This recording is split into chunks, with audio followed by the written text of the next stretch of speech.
evening, ladies and gentlemen. Welcome to another episode of America in Black and White. Tonight, we deal with community and mental health in this episode. We sit down with the insightful Pastor Devin L. Miller to unravel the threads of the church community engagement and the critical dialogue around mental health. So I want to give you all a few tips or a few things to know about Pastor Miller, please. Pastor Miller is original native of Milwaukee, Wisconsin. He's actually he moved to Minnesota before moving to Dallas, and in his educational background, he is a graduate of the University of Minnesota.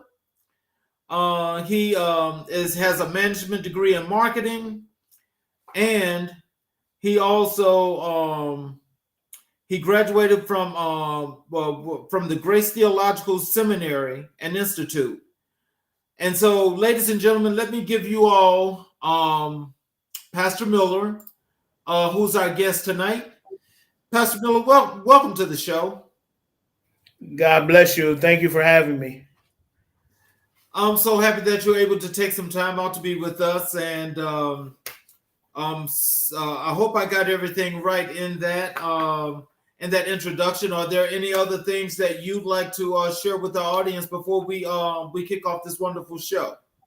No, just know that I'm a person that loves God and loves God's people and strive to do whatever we can do to improve the betterment of our people and people all around. Well, I definitely thank you because in accordance to where you are in that matter with you and your church, as you and I spoke, it is the goal of the show here, America in Black and White, that we actually delve with giving voice to the voiceless and building our underserved communities as best as possible, connecting one dot at a time. Right. And so just for you to even, to come here, I want you to know that it's definitely a blessing. I'd like to know, can you tell us, how did you get into your ministry? Well, I didn't get into it. God got a hold of me, as the songwriter said. I was called into ministry at the age of 17. But my relationship with God is such that I told him, no, I didn't want to do ministry because the pastors that I knew at that time were old, didn't have no fun, looked like they were just sucking on lemons. I said, no, I don't want that. So I said, I'm about to go to college and I'm going to enjoy college. And if you can catch me over there, then we can talk. And sure enough, about 4 years later, God got a hold of me and slowed me down in the form of surgery. There was found 2 cysts inside my spinal cord, and doctors to this day don't know how they got there. And I had to go. I had to withdraw from college. I had to go into surgery. I went in on a Sunday. I went on a Martin Luther King Day, January 18th of, I believe, 1988. And I went in on a Sunday and I woke up on a Tuesday. And when they woke me up, they then told me what the surgery procedure was. Because if they would have told me beforehand, my body would have locked up and prevented the surgery, because they had to drain my spinal cord. They had to put me on a respirator to regulate my breathing, regulate my heart rate, and all of that. And so literally they were in surgery from Sunday till about Monday, intermittently, because like I said, they were inside. And so long story short, they went in, cleared the one at the base of my brain. I have a scar right now to remind me of the goodness of God, where they went in, because the one was at the base of the brain and it was solid. and then the other one was in the middle of my back, and it was a balloon like with this uh, spinal cord fluid slowly seeping through it. So both of those were pressing on my right nerve. Um, Oh wow. and so that's how they were even, was because I literally kicked her when they took my reflexes. And it was all because of a herniated disc, which they never took care of, by the way. I still have pain in my back, but I've learned to manage it. But when I came out of that surgery, Charles, I had pastors coming to me asking for advice, asking for help, wanting to just talk to me as a friend. And so at that time, I said, "Okay, God, you got me," and I made it conditional, because that's how we do God. You know, if you want me, then you got to do this. And so I said, "Get me back in school, and allow my senior year to be as easy as my freshman year." And my freshman year, I got a 4.0 because I took general classes, not knowing that I could have been taking my major classes right away. So anyway, but I got back in school a month or a quarter before I was supposed to. And the conversation started with, "We don't usually do this." And I tell usually do this, that's a God thing, because God has moved them from where they used to be to where you need them to be. And so I got back in school, and my senior classes in marketing were just as easy as my freshman classes. And I professed my calling in 1989. I was appointed a youth pastor at my church in 1990. Started a nonprofit soon after that in about 1991. Ran that for about 12 years. Matriculated from the Baptist faith to the Church of God in Christ faith. Was an ordained minister in the Baptist faith. I'm an ordained elder in the Church of God in Christ and pastor. Started Clear Faith Christian Ministries after many attempts. Started Clear Faith in 2010, and it is now a teaching ministry on YouTube, where I've done over 400 videos with Bible study, teaching, and conversation. So that's the So history in a nutshell. okay, so throughout this adversity, and you get to you've surpassed that now. How did this get you into your Right. ministry that you founded? Well, I've always been what you call a community pastor. I've always believed in the bottom up, in working with the people. And as a youth pastor, I was in the schools working with parents and working in the community in St. Paul, Minnesota. Um, Ran for mayor, ran for a school board, because I believe that the power is within the people. And we as ministers of have to do, if we're going to be like Christ, then we got to be like Christ, and we got to be amongst the people. And so I've always had a strong desire and purpose of teaching. And so I taught Sunday school growing up. When I got into preaching, I asked God, I said, "God, I need a hoop," because all the preachers I know used to hoop and all that kind of stuff. So I was like, "God, I need one of them in order to be an effective preacher." And God resoundingly said, "No." He said, I did not create you to preach that way. I created you to teach the word. And so that started my journey of teaching Bible study. We started at Pilgrim Baptist Church. Shout out to historic Pilgrim Baptist Church in St. Paul, Minnesota. That's where I was licensed. That's where I was ordained. And we started a small Bible study teaching on Wednesdays with a book called the Bible in the Light of Our Redemption, which I still teach from today. And we grew that class from 10 members to over 100 members. And it showed me the power of teaching, which coincides with how Christ taught his disciples. He was only teaching 12 people. but the multitudes came because of the words he spoke. And so I really took that to heart. I tried a bricks and mortar building when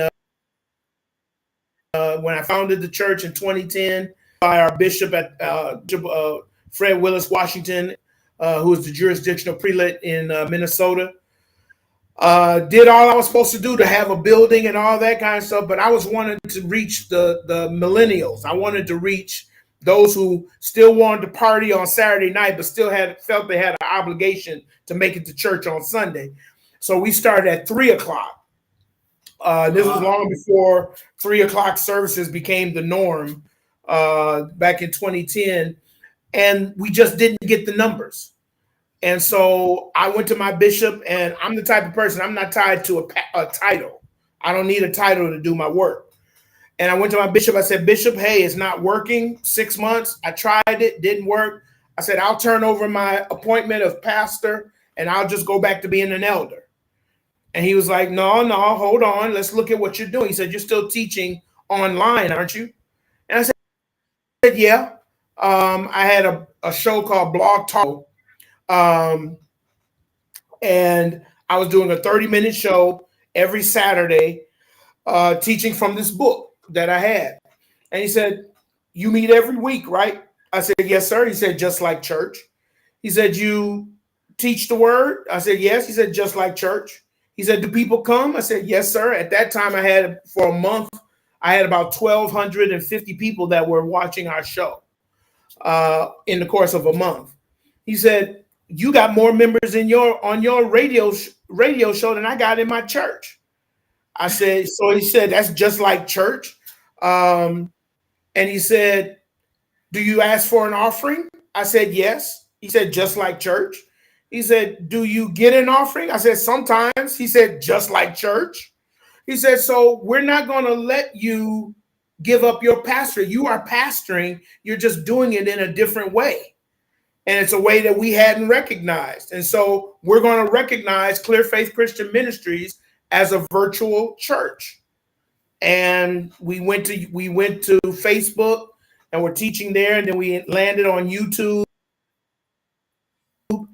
And we've taught over 400 plus videos of Bible study teaching.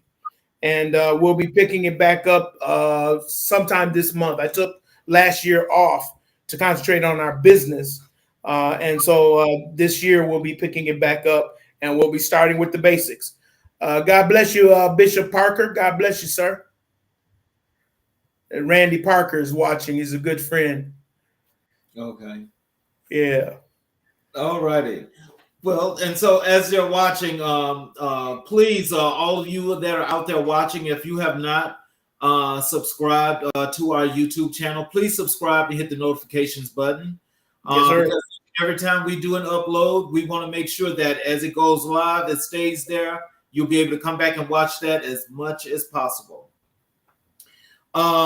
So as you go through and you get this set up now, tell me, did you guys have a plan or any kind of action, any things that you guys wanted to do, like work specifically in the community, and certain things you guys wanted to work on in the community? No, not really, Charles. We had a program at the time when I was doing youth pastoring. I had like I said, I ran a nonprofit as well, and the nonprofit was called the Collaborative Movement for Improvement. And we had two programs: Black Teens for Advancement and Sisters in Struggle for Survival. One for Black males and one for Black females. And our mission was to develop African American youth academically, culturally, academically, politically, and socially through a knowledge of history. And so basically I would go into schools and teach relevant history. And we used the backdrop of the civil rights movement, and we taught the history of the civil rights movement in today's time. So we talked about gangs, we talked about drugs, we talked about, the how movies have infiltrated us and changed us and presented us in a certain way. And I'm dealing with high school students. From there, we developed a program called Becoming Everything You Set Out to Be or Best. And that was in the junior highs. So it became the feeder program for our high school chapters. And we, like I said, we did that for roughly 8 to 10 years. Then the last 2 years, we developed the Life Skills Development Center. All of this was in St. Paul, and that was a center where kids could come as an alternative to suspension. And we would work with their social skills, their cultural skills, and help them to really develop and find out why they were messing up in school. We dealt with truancy. We dealt with the schools themselves, making sure that they had the work to do at our center. And we ended up getting kids back in school a day or two ahead of their suspension time. Because our thing was, if you work with the kids will work with you. But if you're in an adversarial role, then it never works. And so that was in the 90s up to the 2000s. Then 9/11 hit, and all the funding for social programs and school programs dried up. And so we had to shut our doors.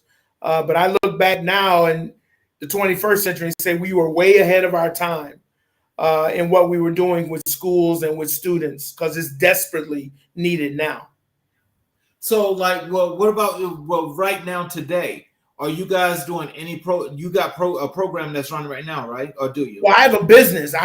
Called entitled Clear Faith Christian Counseling, Consulting, and Coaching Services. Okay. And so 2014, when I got here to Texas, and we do relationships counseling. And so I work with couples across the country, helping them to stand in their truth, speak with their voice, learn to listen, to understand, not always to respond, and to be their best authentic self. So I kind of, as I matured our programs, and left the young stuff to the young folks, but still got the concept, because I think, like I said, I think it's so needed to go back into the schools, working with our students, not from just a behavioral perspective, but a cultural perspective, because we've always been about education. We've always been about knowing that we had to be twice as good, but somewhere we lost that. And now we expect the schools to do everything. The church does nothing. And then there's some people that are caught in the middle. And so I've always been an advocate for churches to work together for community building, to really become transformational centers and not just religious places, which are turning into social clubs. And we're losing sight of what we're supposed to be doing in the community. So can you share insights into your community impact and the projects you've been involved in? Well, again, when I was in Minnesota, I did a whole lot. When I came to Texas, I was like the Twilight Zone. But anyway, most of the work I did was in Minnesota, and most of our programs were in the St. Paul public school system. We advocate that churches and systems should work together. It should not be separate entities. When I was doing youth work, I would visit my students in their schools. You know, you got youth pastors today that are looking at youth pastoring as a segue into preaching and being a pastor. No, it's not a succession. You got to have a heart for kids. You got to have a heart for them being well, being mentally, emotionally, and physically and socially well. And so I would show up, and they'd be like, and this was back when you could go into schools and there wasn't no metal detectors and all this kind of stuff. But I'd go in, I knew the teachers, I knew the principals, I knew all my students, and they knew me. And it wasn't a draw to the church, it was me drawing to them. So I got to know their parents.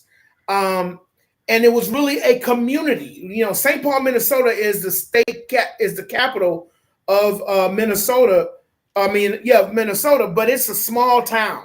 And so the Black community was even smaller because Minnesota only has about 10 to 12% that are African American. But if you look at it back when I was there, the per capita of college graduates in that community was about 80%. So we were an intelligent people, which meant we were a community people. And so it was very easy to go into the schools and, work with the police department and work with the government because we were all essentially a family. And it didn't matter what color you were. It was really about the work, which is something else that we've gotten away from. I tell people all the time, I want to be black wherever I go. And so I don't need to be ashamed of that, especially since we're in, I always call this the Negro Full Employment Month. For those of us who speak, is the month of February. We get the most jobs in February during Black History Month because they want to hear it from a black person. But my whole thing was, of course, for us, and we know we live our history 365. Exactly. There's not a day that we're not making history somewhere. Somewhere, somebody's making history. And so when we walk around with that sense of pride, then there's nothing that nobody can tell us as long as they're respectful. And so the work we did in community, we had programs called the Just Stop It campaign, where we were on the street in the community, talking with gang members, talking with going to those streets where they were selling drugs. I had a bullhorn, Charles. I hit the siren on the bull. For the next hour, the drugstore is closed. And we see cars driving by and they slow down and we look at them as much as they look at us, and we knew that these cars didn't belong in our neighborhood. We knew these cars were coming from someplace else. And so we would tell them, if you want to get some drugs, go to your community. Don't come to our community and get drugs. We got a big enough problem people around, Charles. Our graduation rate when our program was in place was 70%. 70, and that same 70% went to college. Okay, I had no young ladies in our program that got pregnant prematurely because we taught them.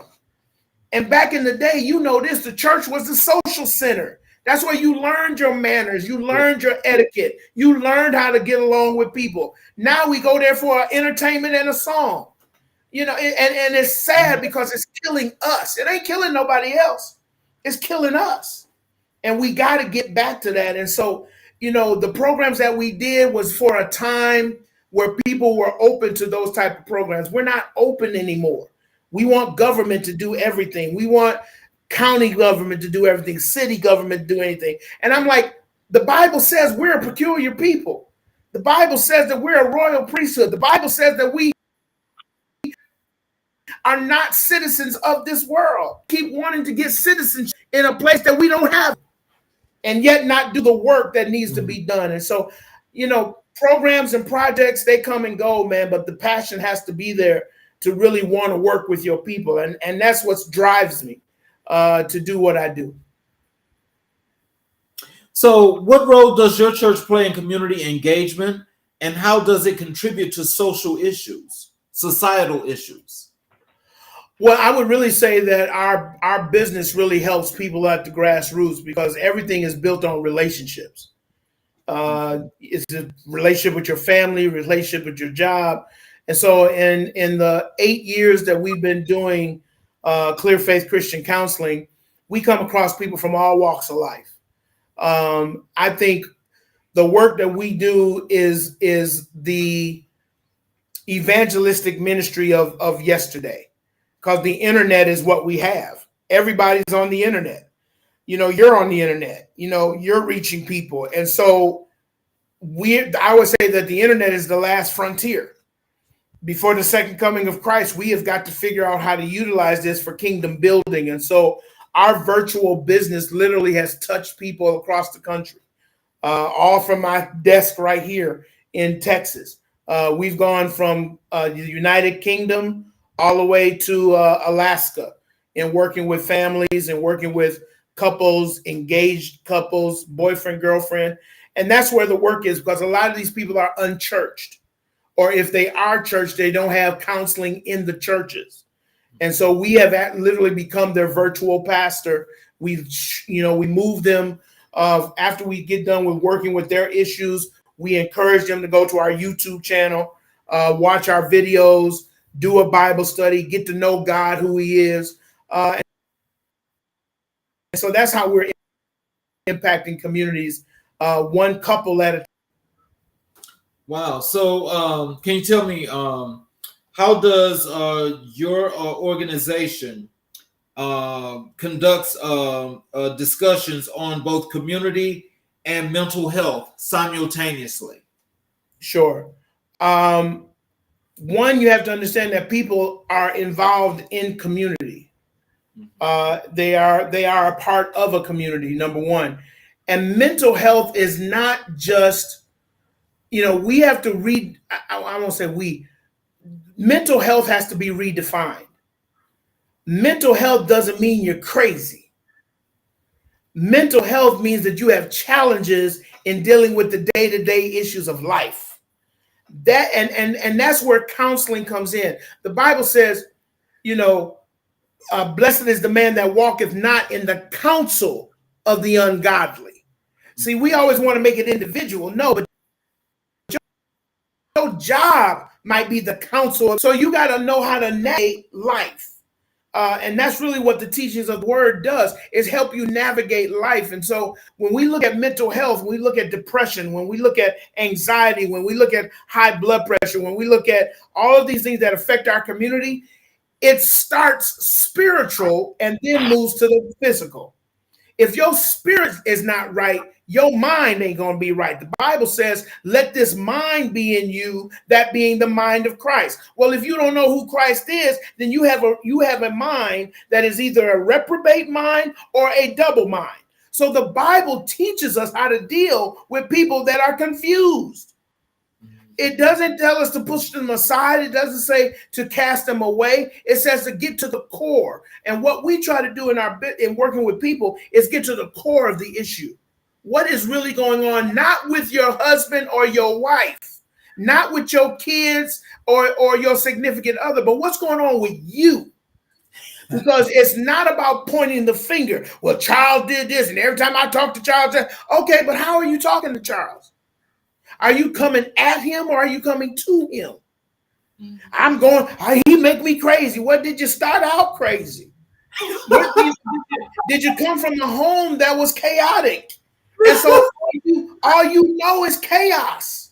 Right. And get a hold of a person, be it male or female, that wants to calm down and take things one step at a time, and you don't know how to act because you've never been in that environment. Yes, sir. But we look at that and say, oh, they crazy. No, you got to check their environment, because it's quiet as kept. If you black and living in America, we crazy. We dealing with stuff. Okay. We all had put on mask. We go to work, we got to put on the mask of what the other person wants us to be. We go to our churches and we put on the mask because we don't want to be vulnerable to the work and the will and the way of God. We go in our homes, we put on the mask because we don't want to be vulnerable to our husbands or our wives, because the last time I was vulnerable, I got hurt and I said I wasn't going to let this happen again. That's mental illness in its spiritual sense. And until we get to that core, Charles, we're always going to have problems, and it's going to pass to generation. Pastor, I want you to help us, as you were just on that last topic you was just talking about and how you was discussing that. Give our audience a sense as to what are some of the things that they need to do, or some of the things they can do in order to make that a little bit easier, a little bit better on themselves. Call me and let me counsel them. That's easy. Let me make some money. No, I'm just like, that's a short show, Charles. That's a short show. But what we really need to do is, and what we do in our business, like I said, we got to get to the core. Okay. And the core is how you grew up. Right. I tell people all the time, Charles, everything we learn in the formative years of our lives. Yep. From 0 to about the age of 6. Right. We're pretty much set. And I add to that everything we need to know, we learn in kindergarten. Okay. You learn your letters, you learn your numbers, you learn how to socialize. Don't hit Billy. We don't hit people. You learn all that in kindergarten. Right. And then it just builds from there. Well, spiritually, we learned everything from the Garden of Eden. And we don't understand how God works in such a way that helps us in our daily walk. And so when I work with people, the first thing I do, them talk.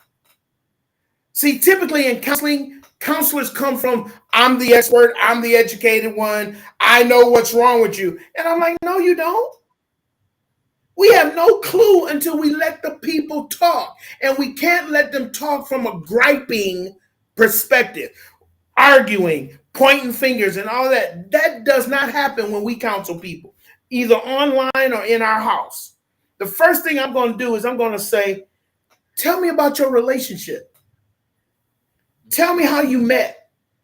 Tell me what shifted to get us here. I got to take you backwards to bring you to where you are, because everything has an origin. Okay? Example. My son now, 27 years old, plays drums. He's a prolific drummer. Went to college to learn music. He does well. He started at 2 years old beating on the pots and pans in the house. Now, I looked at that and I said, you know what? I can do one or two things. I can either take the pots away and tell him to go play with something else, or I can see what's going on. And after a while, music was on and he was playing according to the music. I said, okay. So then I got him a little drum and some sticks and he was just drumming away. I got him a drum set. He was drumming away. He went to high school and got into the band. He was playing all types of instruments. He went to college and he studied music. Now he's in 2 bands. My question is, what if I would have stopped him at 2 years old? Oh, wow. That means you would have limited his progress. That's it. And that's what we do. We don't listen to people. We try to tell people who they are, tell people what they're going to do, and we crunch the creativity that they may have had. Case in point, you see the pictures behind me of Malcolm and Martin. Yes. We know the story of Malcolm. Malcolm, when he was in middle school, wanted to be a lawyer. But the white teacher told him, no, you can't be a lawyer. Do something with your hands. So what did he become? A thief. Yes. And it wasn't until he got with the Honorable Elijah Muhammad that he changed and became who he was. But we stifle dreams, Charles. Mm-hmm. We stifle creativity. We are a creative people. Right. And we are created from a creator. So that means if we're created from a creator and he said, let me breath of life and man be living soul, what do you think we're supposed to do? Create. But what happened? Create. We were doing it in segregation. We were doing it when we didn't have nothing to compare to. But the minute integration came in, what did they destroy? They destroyed our creativity and told us to be like them. And look where we are now. Exactly. I agree 100%. Right. Exactly. So we have to go to the origin of where we lost it and understand that me being segregated for somebody that looks like this does not mean I don't like you. It don't mean I want to kill you. It don't mean it. See, white America's fear is that we will do to them what they did to us. Number one. And as soon as white America gets over that, right, we'll be in a much better place. Oh, most definitely. I agree with you 500% because, like I say, that's what this show is about. And, and what this platform is to actually build communities and to get knowledge from an informative perspective that people can know that there are several things that you can and you are able to do. Just being able to find that right resource to get there, to do it, and just go for it and be proud of yourself. Exactly. Exactly. So, tell us about the Voices from the Pews and how it amplifies community voices. Well, first of all, we have stifled the voices from the pews Okay. because we have a top down mentality in our churches, which Okay. which perpetuates itself into a one leader system in our communities, and that's by design. If you really see, we don't develop. We're not taught. Let me say it this way: to develop leaders, we're taught to develop a leader, and that is not what works in our community because we know that everyone can bring something for the whole. And in communities where there is leadership, and what I call that is a ship full of leaders, and that's where you see progress. Same within the church. When you see leadership, not one pastor, not one bishop, but you see a leadership, then that's where you see progress in the church, which permeates itself into progress in the community. And I've always said, so goes the church, so goes the community. Because in our community is founded on faith. Mm-hmm. Our community is built on knowing, stepping out on nothing and knowing that something is there. Mm-hmm. But we've lost that because now we're money. We're dependent on the plate.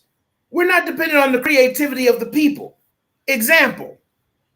Many church, when I was at Pilgrim Baptist Church had the most per capita of teachers in the state that attended the church. Do you know what we did? We started an after-school program. Oh, wow. We had teachers. We had retired teachers. Mm-hmm. I tell people all the time when I was working with kids, I had a project where they would go. I told them to go to nursing homes and interview people in the nursing homes. I said because nursing homes are dormant universities. You have the most people with the most knowledge sitting up there dying because no one is asking them how they made it this far. Wow. So what's your secret? Because you're 90 years old. You lived a life, but never asked, how did you do it? The blueprints are in our nursing homes. The blueprints are in our assisted living centers. And instead of putting them away, we should embrace them and find out how they made it. Because gone are the days of the big mama in our community. Big mama's 40 years old, Charles. Now she is. Yes. we look, I'm 58 years old. I don't know how old you are, Charles, but our age group is totally disconnected from the next generation. Well, I think to some extent you're right about that because I'm 57. And I can say that basically the communication to that next the generation that's here now, it's a little bit off. And I think it's a little bit off because it's like for some strange reason, our kids have gotten to this entitlement thing. And that's never been when I was coming up because I wasn't entitled to anything. If I didn't earn it, I didn't get it. Right. And so like now they're just entitled. And so I think that's our kids mixing with kids that don't look like us that's got that entitlement. And they say, well, they can do it, then I should be able to do it too. Yes. Yes.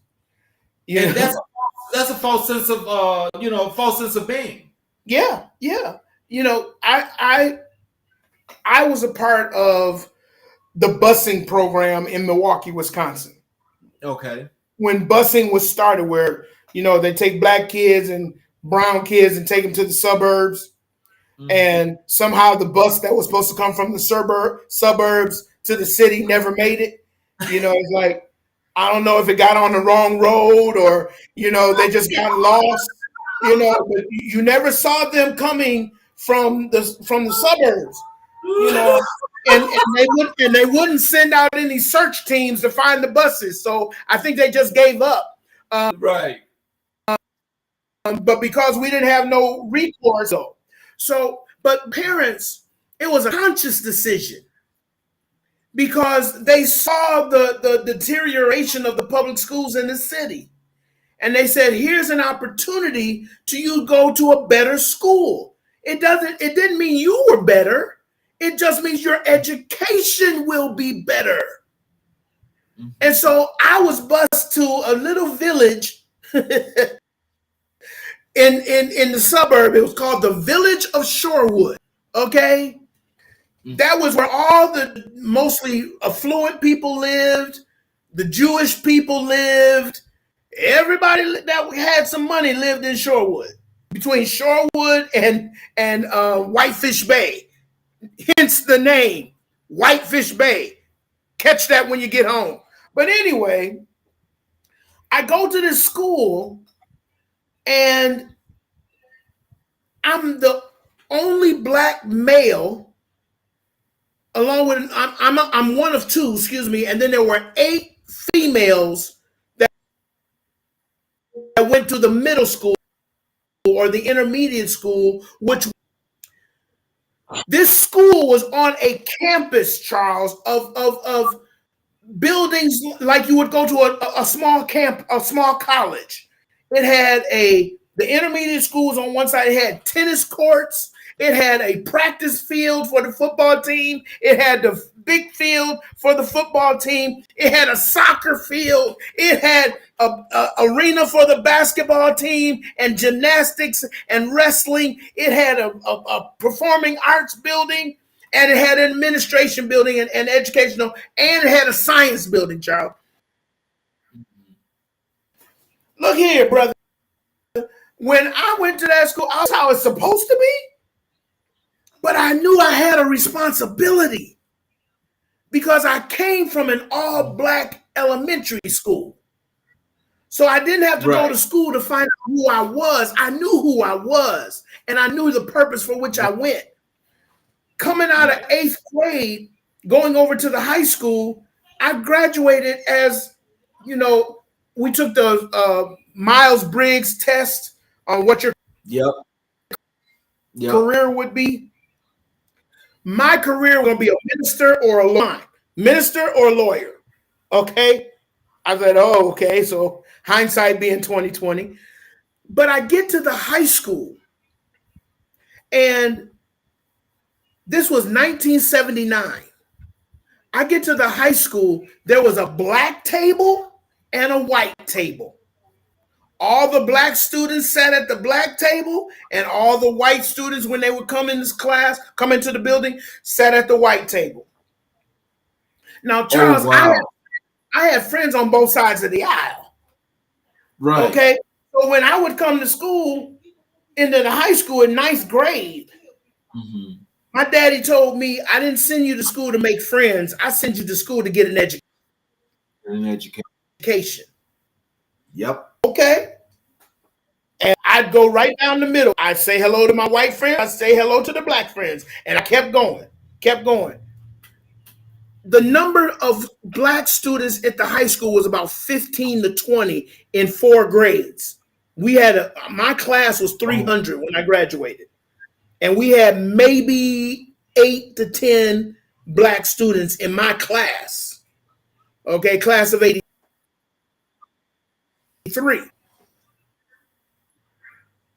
So we all played sports, and we were in the football season, and they cornered me on the football field one day. It was a Friday. I'm going to tell you exactly what day it was. It was a Friday. And they came up to me, and I'm walking one way, and I see this group of brothers coming my way. And I'm like, okay, hey, what's going on? I'll keep going. They shifted and stopped me, Charles. And they said, who do you think you are? I said, excuse me? And they said, How come you don't come and sit at the black table? I said, I didn't think sitting at the black table was a prerequisite for me graduating. And of course, you get smart with some of the brothers. They're like, yo, you that N word, But I was like, ain't nobody gave me no manual, You just sit at the black table in order to be. So they said to me, Charles, look here, little, you better have your at the black table on Monday, or we're gonna whoop your every day until you get there. Oh. Now, Charles, there comes a time in life when you got to contemplate your life. Okay? And I didn't want to tell my dad because my dad was, he was kind of militant, and he come up there and change the school if I told him what was happening to his son. Right. So Monday morning, I get up early, catch the bus, get there, and I sit at the table. No problems. Everybody talking, laughing, doing what they do. I pulled one of the sisters aside and I said, hey, what's so big about this table? And she's like, what happened? I said, so-and-so and so-and-so and so-and-so. They came up to me on Friday and da-da-da-da. And she said, Devin, first of all, understand this. We know who you are. We heard about what you did, and you were the president of your class at the middle school. First time in the history of Strowood they had a black president of the class. We knew that. But we had to watch you. And we did that. They did that because if anything ever breaks out in this school, you better know us as much as we know you. Keeping you protected. Exactly. And that was my community building history lesson 101. Ooh, okay. Now that I like that. I like that. See, when we embrace ourselves, then we know how to work with us. Exactly. Now, let me take you further. I was a junior in high school. I was elected class president. First time in the history of Shorewood that they've ever had a black male as junior class president. Senior year, I was like, I don't want this anymore. I did my thing. Let somebody else run. I had a white guy, my friend, consider my friend, Phil Hudson. Never forget this. He said, Devin, are you running for senior class president? I said, nah, man, I'm done. I got almost all my grades. I'm thinking about getting out early. Told me, well, I'll tell you. But anyway, I said, no, I'm not going to run. I'm good. They're like, no, Devin, you got to run. I'm like, what do you mean I got to run? I ain't got to do the only two things I got to do is stay black and die. Those are the only two things I got to do. And so he's like, no, Devin, we need you to run because the person who's running, we don't want them to be the president. And it was a white guy. Right. And I said, okay, well, I tell you what, I'm not doing any campaigning. If you want me to run, you make it happen. Phil's like, bet. Made buttons, made poster signs, rallied the people, all of that. I'm just laying in the cut, Charles. I'm just like, okay. We get to the nominating session, and there was Steve Klain, white boy, Steve Fisher, who was the smart white boy. He was the one he was so smart they made the grading curve on what he got. That's how smart that boy was. And then we had John Schneiderman, which was a Jewish boy. And we're all friends. We're in the student council meeting, and they're taking nominations for senior class president. John Schneiderman had come up to me earlier that, like in the week or whatever, said, Devin, are you running? I said, no, man, I'm not running. Now, Phil's still doing what he's doing. I said, but I'm not running. So when we get to the meeting and they make nominations, John puts his name up. Steve puts his name up. Steve puts his name up. Phil Hudson stands up and says, I'd like to nominate Devin Miller for senior class president. And the whole room erupted. Oh, wow. John Schneiderman looked at me and said, Devin, you said you're not running. I said, I'm not running. The people have spoken, man. I'm only doing what the people want. And so he said, SHIT, wrote real loud, just yelled it out. I was laughing. I was just having a good time, Charles. I was enjoying my senior class year. So we get to making the announcement, the speeches. We have to give speeches. And all the three of them went before me because I'm the incumbent. So I said it last. So I get up there and I said, hey, my name's Devin Miller. You know who I am. You know what I've done. If we did last year to happen this year, you know what to do.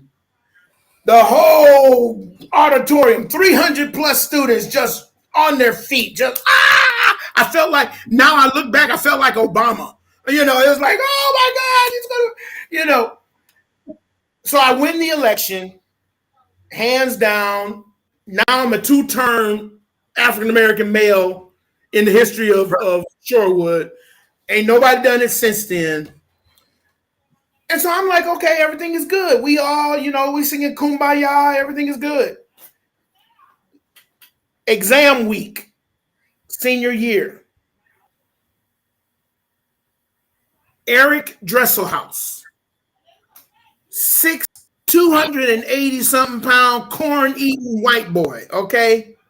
We played football together. We played basketball together.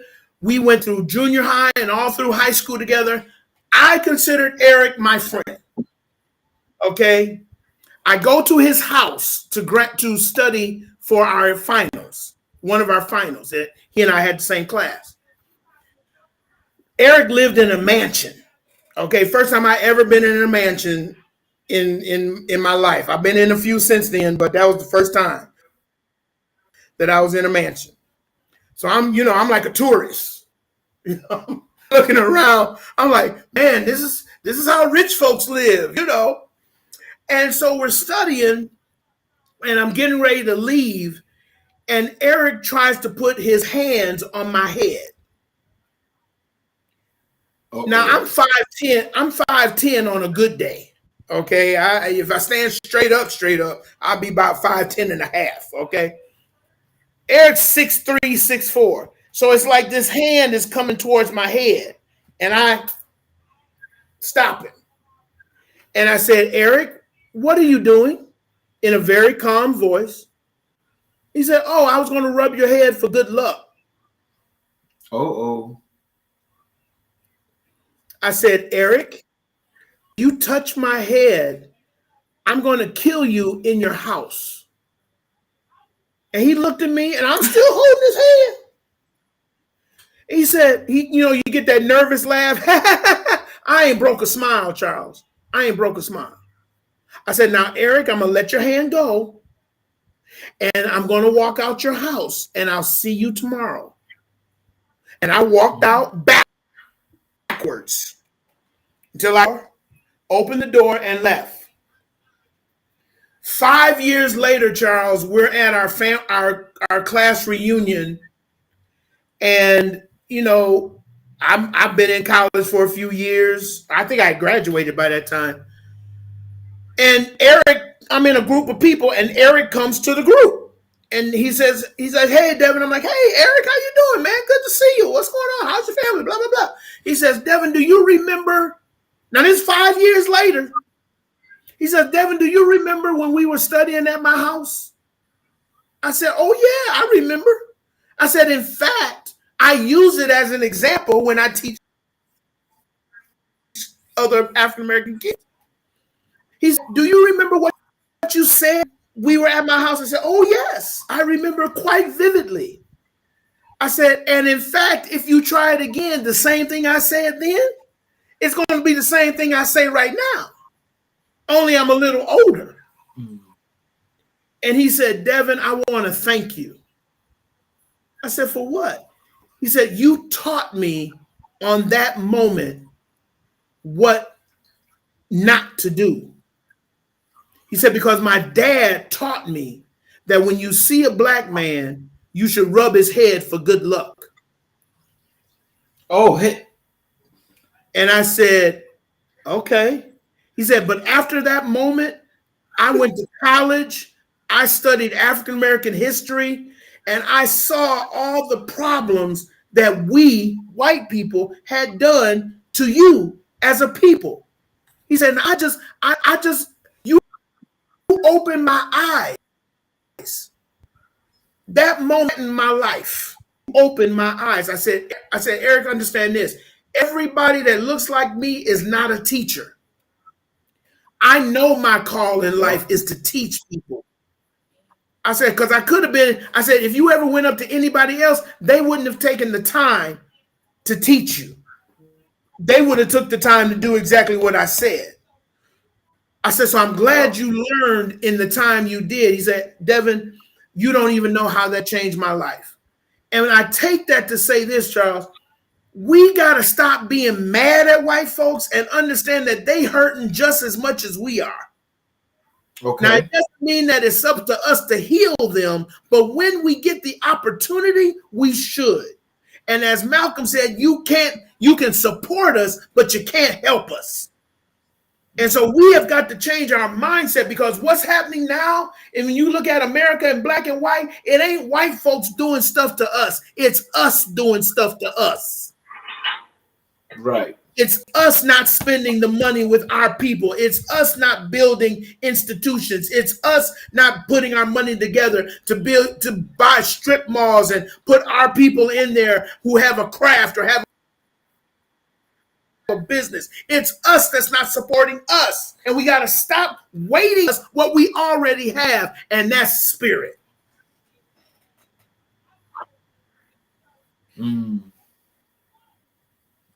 Now, see, that right there, what you just spoke was nothing but the truth, the whole truth. Yes, so tell me this: what are your personal insights on mental health, and how do you address it within the community? Well, I think, like I said, the way we address mental health is to go to the core of why people are the way they are. We got to have conversation, because everybody ain't crazy. Now, there are some. And we've always had crazy people in our community, Charles. You know that. We had Willie the wino that was on the street. He was an alcoholic, but we didn't call him an alcoholic. No. We just said Willie got a problem. But everybody in the community gave Willie a sandwich if he needed it, gave him a place to stay. You know, we had some folks that was walking in the neighborhood talking to themselves. We just said, well, they just a little touched. You know, but that was schizophrenia. We didn't have words for it, but we had heart for it. Yes. We love the people. Now we want our kids, you know, they little hyper. They're doing too much in the classroom. Instead of saying, okay, that means his mind is moving faster than his mouth. Stimulate his mind more and he'll slow down. No, we call it ADHD, ADD, and we want to give him Ritalin, and we want to give him all these drugs. We don't need drugs. Yeah. We need us. Exactly. We need love. You can't put all black kids in a classroom with a white teacher. I'm sorry. It don't work. It don't. If you blend it up a little bit, that might work, but most of our cities and communities are segregated. No matter how much we want to say they're not, they are. But yet we want to still put white teachers in urban communities. And why? Because we're not doing it because we don't want to do it. We want more money. And I get that. But at some point, we've got to appreciate the teachers that we have that are African American and support them. And we can broaden that to black and brown. And again, this is where the church comes in. I told churches back in the day, we should collectively as churches have a fund that we put money into to supplement teachers' salaries. What would that look like, Charles? If they're active, if they're doing well, their classrooms are doing well. I'm not saying just give them money, but if you're performing, the community should give you an incentive. The community should put Yes. $5,000 into your pocket because you're helping our Yeah. babies. Because the government's not going to do it. The government already got it planned for whatever kindergarten year is in right now. They're making that many beds for prison. Yep. And they're going to make sure those prisons are full. And now that they're privatizing prisons, they're going to make sure even more. And we sit on the sideline saying, well, if I get on the school board, then I'm going to make a difference. No, you're not. I tried that. Okay, I'm not saying I'm the be all end all, but I'd say, okay, let me do it the right way. Let me run for school board. And it was like, it was politicized. I mean, it was politicized. Are you Republican or are you Democrat? I'm for kids. I'm not for party. And I'm running, and I said, do you know we spend more money on administration than we do on the success rate of our kids? How can you have 17 administrators and you only got 16 schools? What's that other administrator doing? Oh, I'm administrator on leave. Leave for what? Get your butt back in the classroom and teach. Yeah. And we have astronomical salaries for people doing nothing. Yeah, Man, you got that right. You're getting nothing. When I was running, they gave the superintendent, when I was running for, they gave the superintendent a $40,000 moving allowance. Do you know where she was? Yeah, moving allowance, $40,000. Do you know where she was moving from? She was moving from the suburb to the city because we had a mandate that any public servants had to live in the city limits.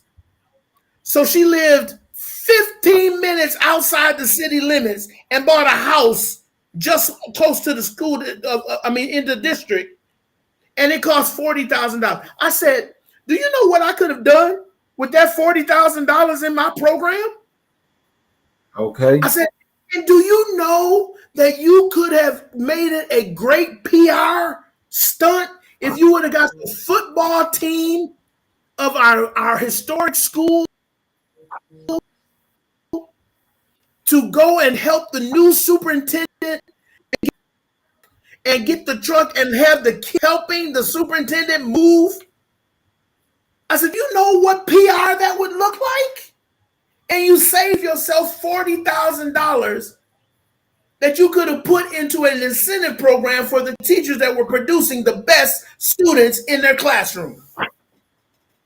You would have thought I was a socialist running for school board, Charles. Oh no, that's too radical. Oh, that's too. How is that too radical? But this is the mentality that we have now. Well, when it makes sense. Exactly. When it makes sense, I don't want to do it. No. They're like, that's too simple. I said, isn't that what it's supposed to be? Aren't we supposed to be in the position to make it better than the previous generation? Isn't that what we're supposed to do? I said, we have the knowledge in our community. We don't take the time to sit down and figure it out. We've got educators, we've got lawyers, we've got doctors, we've got dentists, we've got all of that. Where are they? In our churches. If a pastor were ever to take an inventory of the wealth, the knowledge wealth that he has in his church or her church, and take that and use that to change community by going into the community. See, pastors don't need to be sitting in their offices waiting for something to come. Get out your office and go to the community. Yep. Go walk around the neighborhood. Do you show up for school board meetings? Exactly. Do you show up for community meetings in your neighborhood? Are you on the crime watch program? Or do you have a gate around your building to make sure nobody can get in? And there's a few people in St.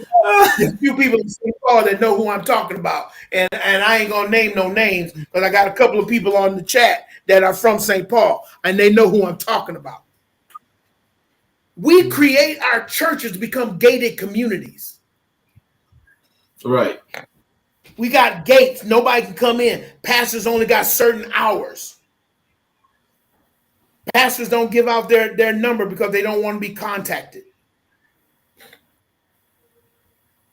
So That's I got one last final question for you. yes, sir.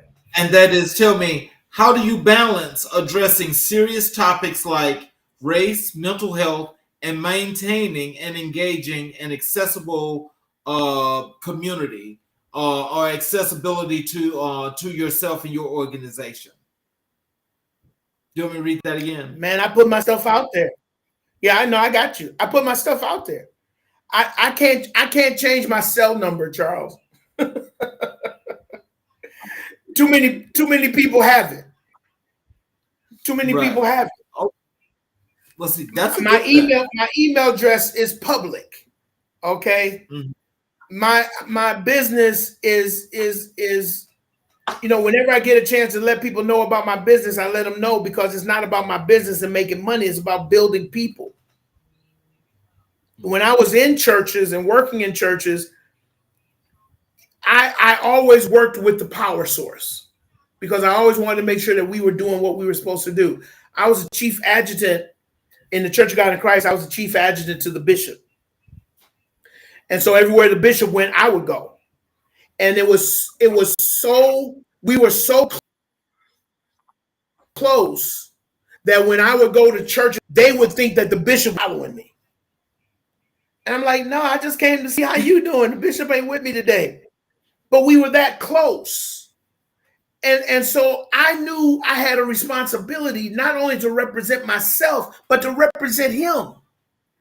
And that's what we need in our communities. If the pastor can, I had a pastor tell me one day, I went to him, I said, hey man, you got the biggest church in our community. I need you out here. I need you out here with me. I'm protesting. I'm doing this and doing that. He said, Devin, that's not my call. I'm not called to that. He said, what I'm called to is to be the pastor to the people of this church and to be available when they need me to be available, to go when they call me to go. He said, but Devin, here's what I'll do for you. If you need our building for meetings, if you need some of my members for protection or whatever, because they had some deacons that were, on point. He said, Devin, our people are at your disposal. You just let me know what you need. Our buildings are at your disposal. No, be a part of the community. I just can't be out there. That's the conversations we need to have. Who's going to be the foot soldiers? Who's going to be the ones that's going to be the administration? Who's going to be the ones that's going to talk to the powers that be? When you have that type of community working, there's nothing that can't happen. There's no reason why there's a drug den down the street from a church. That doesn't make sense to me. They're selling drugs on the far corner and there's a church on every other corner. How is that happening? Wow. It's happening because we have become afraid of our own people. Now, I'm not saying be stupid. That's being mental, okay? Don't go in there. Don't go in there and think that Gabriel and Michael going to be with you when you go into the den. Don't do that, okay? Because whenever I went out into the community, I had some crazy folks with me, okay? Right. I had to confront a young man. I couldn't confront him because of my position in the community, but I knew a whole bunch of brothers that wouldn't mind at all. And so we went together as a group and went and talked to that young man. I told him, I said, look, I can't put hands on you. I said, but these guys won't have a problem doing it. So I need you to get straight. He's like, all right, Rev, all right. And I had one that was there. He's like, Rev, I already came out the pen. I don't mind going back. I'll do it right now. I said, no, I don't need that. We good, But we got people in the community that love the community enough that they want to protect it. We need to reach. We got gangs in every community. Why can't they police our community if we teach them right? When I was doing my program, I went to the gangs, man. I had the gangs meeting in my church. The top 4 leaders of the Gangster Disciples, the Crips, the Bloods, the Peace Stone Rangers, all the top leaders were in my church. Wow. And I'm talking the national leaders. I'm not talking about the local leaders, because the local people were making a mess of the name that the big boys had made. And they came into Minneapolis and said, Rev, we hearing what's going on. If these boys don't straighten up, we're not coming to town next time and asking permission. We're going to take care of business. I said, don't do it. Let me get to them. Let me talk with them and see what's going on. That's the power of the church. It wasn't Devin Miller. It was the church. They respected the church. Mm-hmm. I had people come up to me and say, don't touch him. He's a minister. I ain't walking around with I'm a minister sign on my head. They just said, no, don't mess with him. Right. I mean, I can go on and on, but when you have a passion for this and you know you're called to this, there ain't nothing that can stop you. And we have to replicate this, because there are many passionate people in various sectors of our community. We just have to tap into the passion. And not, I need permission. You don't need permission for your own people. I tell people all the time, if you're gonna call a community meeting, please make sure there ain't no white people there. Ooh. Well, you know. Ooh, you better go. Said everything. Said that. Becky and Bill, they've been good friends of ours for a long time. I said, Becky and Bill been your friends for a reason. Exactly. I said, and they don't need to be in the house when we try and deal with house business. Exactly. Man, I was a part of the Million Man March in 1995, Charles. Over 1 million black men on the. Were you there? Okay, you know that experience. On the mall. Yes. Yes. The power of one man in a community of men and women, bringing 1 million men from all across the nation to one place. Exactly. So it's not that we can't do it. Mm-hmm. It's the follow-up that we have a problem with. Mm-hmm. See, we can do the big stuff, but we don't want to do the steady stuff. And that's where we have to rebuild. Because it took us too long to get here, and it's going to take us long to get out. Well, I'll tell you this. I more than appreciate you, taking this time to spend with us. Also, I'm going to connect with you outside of this, because I'm planning on doing a special show. That's going to be a special. It's going to be a 2-hour special, and we're going to call it the State of Black America.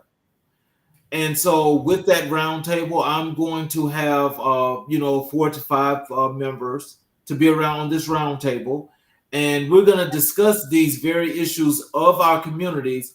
But not only are we going to be discussing them, we'll also be talking about how is it that we can solve these. Yes.